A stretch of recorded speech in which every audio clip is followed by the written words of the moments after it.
something. I was reading through your comments the other day, and I think, how did you feel when you were asking for some help on, hey, top animators and all this stuff, and they linked you to your own link? But how did that make you feel? I mean, because to me, that was awesome.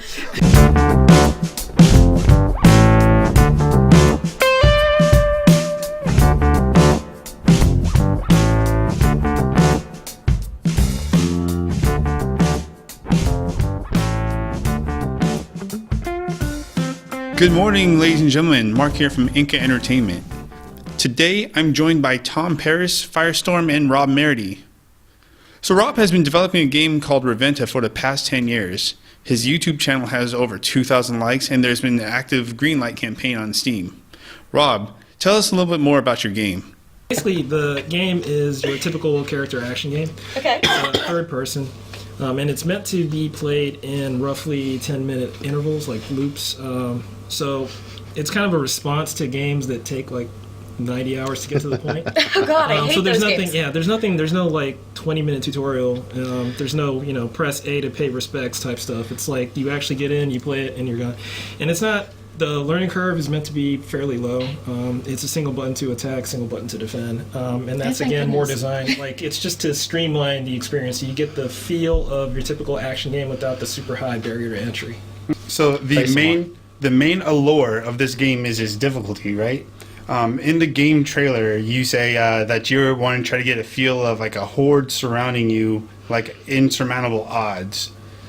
Yeah, because I mean, most of these games, like this entire genre, is basically just power fantasy, right? Like, you have, you're incredibly powerful in comparison to the things that you're fighting, but you never feel like you're. If you swing too far and make the player too strong, then you end up with games like Dynasty Warriors, which a lot of people there's no middle ground. People either love that series or they hate it. Yeah. The people that love it are like, oh my god, this is so great! I'm killing like hundreds of dudes every 2 minutes. Yes. And the people that hate it are like, Jesus, I'm killing hundreds of dudes every 2 minutes. Yeah, there's no challenge, right? Yeah, so what I want to do is give players like strength, like a lot of ability. Like you can kill most of these guys in about 2 or 3 hits, but they can do the same to you. And so it's like high risk, high reward type of design, and I feel like that's kind of what's missing out of these sorts of games. Like you have a lot of things you can do, but you don't need to do them because you can win just by doing one thing. You just keep hitting one button. So I'm trying to address that with the overall design. There's 2 characters in the game that I've seen so far. One of them is a close-range lady with a samurai sword, and the other one is the one from the trailer that I watched.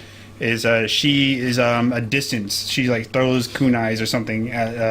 So she's carrying around in her left arm this giant thing that looks like a sword. Is she ever going to use that in battle?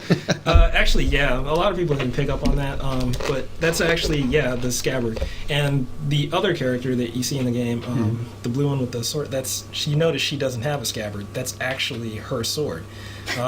And later on in the game, there's a mechanism that you can actually improve your characters, and that's one of the improvements that Red gets. She actually gets that sword and is able to do a short-range attack to kind of make up for the fact that she's really, really good at distance fighting, but if enemies close in on her, she doesn't have very many options. So that's what that is. That's sort of a late game type of thing. So the character's name is Red, and the other one is Blue? That's just the code that I use. Oh, okay. Red versus Blue, Blarg? They're just named after their dominant color scheme as far as the design, because it's just easier to reference that way. The characters don't have real names per se, but they do have character names. It's like Nemesine Systems Limited product number 3H, but no one's ever yeah, that's true.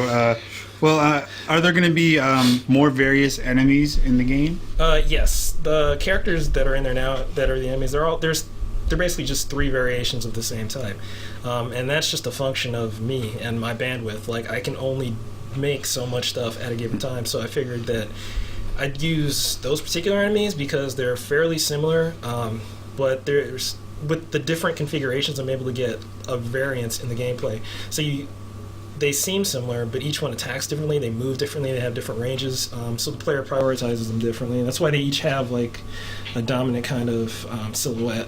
So what I'm hearing is they're not going to be quite like in Mortal Kombat, where you've got your bulky characters that move significantly slower for the majority of the games, and then you get to one game where all the characters move at the same speed and the same agility, and even if you've spent years learning all the skills and the codes to use certain skills, that when fighting, it's not going to allow the characters that are larger to get more hits in just because that do more damage, even though they should be moving slower because they're larger.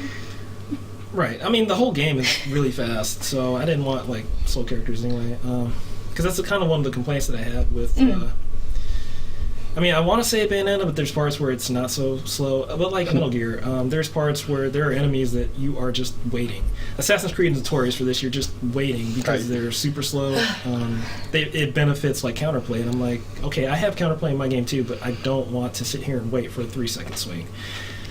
For some players, it's unfair, but I think if I have that across the board with all characters, you get used to it. There's no spike. You just that's It'll even it out. And yeah. So basically, there's more enemies to come. They're just not in the builds yet. So as this goes, this game's just going to continue to grow. That's my plan. You'll have downloadable content or add-on. Yes, and, like and additional feature packages. maps, extra characters, extra enemies. Just the game keeps growing as I'm able to keep making. That's why Greenlight's so important, because if it gets published there, then I actually have resources that I can use to keep improving on the game. Whereas right now, I'm just sort of tapping into my own personal reserves. So is this game for PC mainly? Yeah, it's PC. Okay, so how much memory, how large is this file to download? Or will it be on disk? Well, it's digital distribution. I don't have a way to do disk. But right now, the game is about 2 gigs. I could probably compress that down, do a little to crush it, and get it to about 1 gig. That's not bad. Yeah. There's a Greenlight campaign on Steam. Yes. And I believe in the comments somewhere I saw a tentative release schedule in this winter. Yeah. Is that right? I'm shooting for this winter, just for the early access build, just to get the general core gameplay in, to get the major systems in, to basically give people something to play, to look at, comment on systems that, hey, do I like this? Yes, no, that type of thing. So how many upvotes do you need for the Greenlight campaign? There's no fixed number, actually. It's all just metrics that Valve, there's like 2 people at Valve, they just kind of look at it and go, okay, this looks promising, we'll go with that. So it's all based on their like release windows, and it's a black box. You really have no way to know. So is the game complete, or is it still beta testing? Like, there's a Greenlight campaign. Is there anything more that's going to go into it that you need to fix first, or? Well, I mean, there's always stuff to add. Even like right now, I'm adding in a dodge mechanic. But as far as being eligible for Greenlight, there's 2 ways that you can submit a game. There's concepts, and then there's playable, like actual playable games. So I submitted this under playable because I do have a build that at any point I can be like, here, this is this is the complete game loop. This is what it feels like. But I wouldn't say the game is complete per se. It's nowhere near what I envision it to be, or what I have, even right now, just written down for myself to feel happy with what I put out. But isn't that the problem with most people that do any form of art? Because in my opinion, creating video games is an art. Something I was reading through your comments the other day, and I think, how did you feel when you were asking for some help on, hey, top animators and all this stuff, and they linked you to your own link? But how did that make you feel? I mean, because to me that was awesome.